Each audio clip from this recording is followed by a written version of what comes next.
Halo semuanya, selamat datang di sesi bedah tugas kita kali ini. Nah, hari ini saya beneran antusias banget karena kita bakal mereview langsung sebuah dokumen tugas PDF dan kita akan bedah tuntas 10 soal di dalamnya tentang fisika, protokol keselamatan, sampai mekanika pengelasan oksiasetilen atau yang biasa kita panggil OAW. Kalau Anda penasaran gimana sih panas ekstrim dikendalikan buat nyambungin logam? Wah, Anda ada di tempat yang tepat. Seperti yang Anda lihat, ini dia, dokumen tugas resmi yang jadi fokus ulasan kita. Tenang aja, kita nggak bakal cuma baca teks ngebosenin dari file ini. Kita bakal bedah setiap soal dan jawabannya satu persatu secara detail. Kita ubah teori yang padat ini jadi poin-poin yang gampang banget dicerna.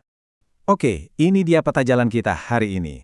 Kita mulai dari dasar peralatan, terus masuk ke aturan keselamatan dan sifat gas. Sampai akhirnya kita bahas teknik dan evaluasi cacat las di lapangan. Singkat, padat, jelas. Nah, kita masuk ke bab 1, dasar dan peralatan OAW. Di sini kita fokus ke gimana sih energi inti dan hardware dari OAW ini bekerja. Langsung aja kita hajar pertanyaan pertama. Soal ini nanya, apa sih sebenarnya mekanisme dari OAW ini dan apa bener fungsinya cuma buat ngelas doang? Jawabannya cukup mengejutkan loh. OAW ini sama sekali nggak butuh tekanan mekanis. Proses ini murni pakai reaksi kimia yang ekstrim, yaitu pembakaran antara gas asetilin dan oksigen murni. Panas yang dihasilkan tuh luar biasa tinggi, sampai logam bisa mencair dan nyatu sendiri. Dan karena fleksibilitas panas ini, OAW nggak cuma buat ngelas. Alat ini multifungsi banget. Bisa buat pemanasan, mematri atau brazing, memotong plat baja tebal, bahkan buat melapisi permukaan logam alias hard facing. Keren kan? Lanjut ke pertanyaan ketiga. Ini soal elemen paling penting yang nentuin hasil kerja kita, yaitu jenis nyala api berdasarkan rasio campuran gasnya. Jadi begini, keseimbangan campuran gas itu ibarat kunci utama. Kalau gas asetilinnya yang dibikin lebih banyak, Anda bakal dapat nyala karburasi. Warnanya jingga, ekor apinya panjang, dan ini pas banget buat hard facing. Terus, kalau rasionya seimbang, 50-50, muncul deh nyala netral, yang warnanya kebiruan, ini standar banget buat baja karbon. Nah, kalau oksigennya yang dibanyakin, nyalanya jadi oksidasi. Warnanya keunguan dan lebih agresif. Biasanya dipakai buat memotong logam atau mematri kuningan. Intinya, beda rasio, beda hasil. Sekarang kita bedah isi dalam alatnya alias si torch di pertanyaan keempat. Ada dua komponen yang super penting di sini, ruang pencampur dan flashback arrestor. Perbedaan keduanya ini benar-benar krusial. Di mixing chamber atau ruang pencampur, oksigen disemprotin kenceng banget sampai bikin efek hisapan, kayak vacuum cleaner gitu, yang sering disebut efek Venturi. Tujuannya biar gas asetilin ikut ketarik dan tercampur rata. Nah, kalau flashback arrestor, ini adalah pahlawan tanpa tanda jasa. Ini garis pertahanan terakhir Anda. Kalau sampai ada api yang merambat balik ke selang, alat ini bakal langsung memblokir dan matiin apinya seketika, mencegah tabung gas meledak. Nyawa Anda literally diselamatkan sama alat ini. Oke, masuk ke bab 2, keselamatan dan sifat gas. Sekarang kita bakal lihat gimana peralatan tadi berhubungan langsung sama nyawa kita dan sifat kimiawi gasnya. Di pertanyaan kedua, kita nemuin aturan keselamatan yang sama sekali nggak bisa ditawar. Ini soal gimana asetilin dibuat dan kenapa tabungnya haram hukumnya ditidurin. Begini, asetilin itu gas yang super reaktif, disintesis dari kalsium karbida dan air. Biar aman disimpan, dia dilarutkan ke dalam cairan aseton di dalam tabung. Nah, bayangin kalau tabungnya Anda rebahkan. Cairan aseton yang fungsinya buat menstabilkan ini bakal ngalir keluar lewat katup. Nggak cuma bikin regulator jebol, tapi gas asetilin di dalamnya kehilangan penstabil.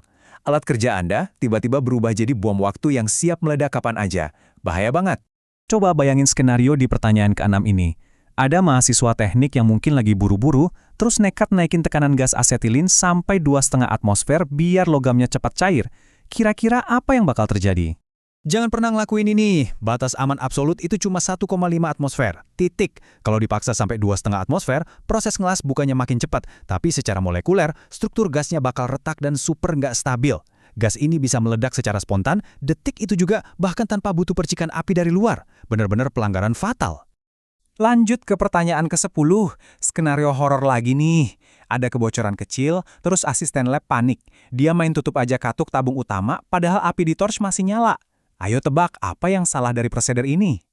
Yang benar itu Anda harus matiin sumber apinya dulu dari tangan Anda.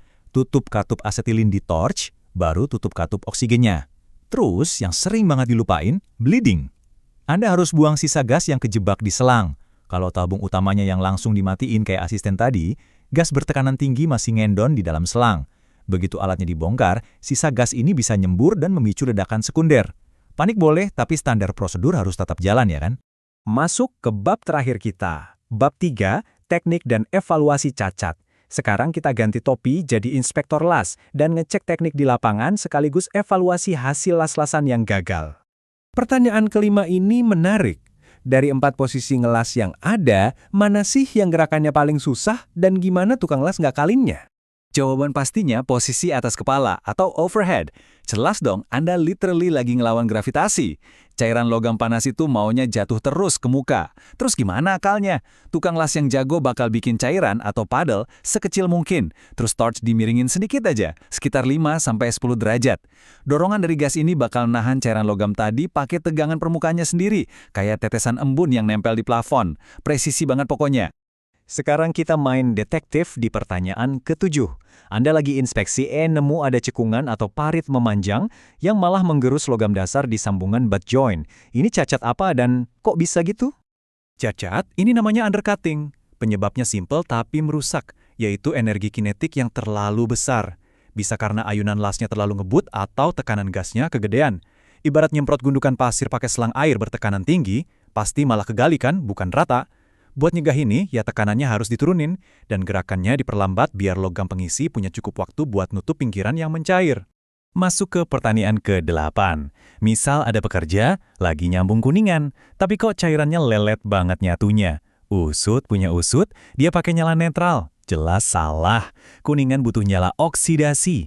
Kelebihan oksigen di nyala ini bakal bikin reaksi yang reaktif sama permukaan kuningan. Hasilnya, logam pengisi gampang banget lumer dan nempel sempurna, ibarat mentega yang meleleh di atas roti panas. Lancar jaya. Akhirnya pertanyaan ke-10. Maksud saya pertanyaan ke-9. Ini soal kegagalan yang sering nipu mata. Kelihatannya sih celah antar pelat udah tertutup rapat, tapi pas ditekan dikit aja langsung copot dan retak. Ini lack of penetration atau lack of fusion ya? Ternyata ini yang namanya lack of fusion atau kurang peleburan. Dinding logam dasarnya nggak kepanasan sampai melebur, jadinya kawat pengisi cuma sekedar nempel aja di atas besi yang dingin, nggak ada ikatan molekuler atau fusi metalurgi sama sekali. Nah, ini bikin kita mikir di akhir sesi ini. Kalau Anda ngelas tapi panasnya nggak pas sampai ke tingkat molekul, Anda tuh beneran lagi ngelas atau cuma sekedar ngelem besi pakai lem yang super panas. Menarik kan?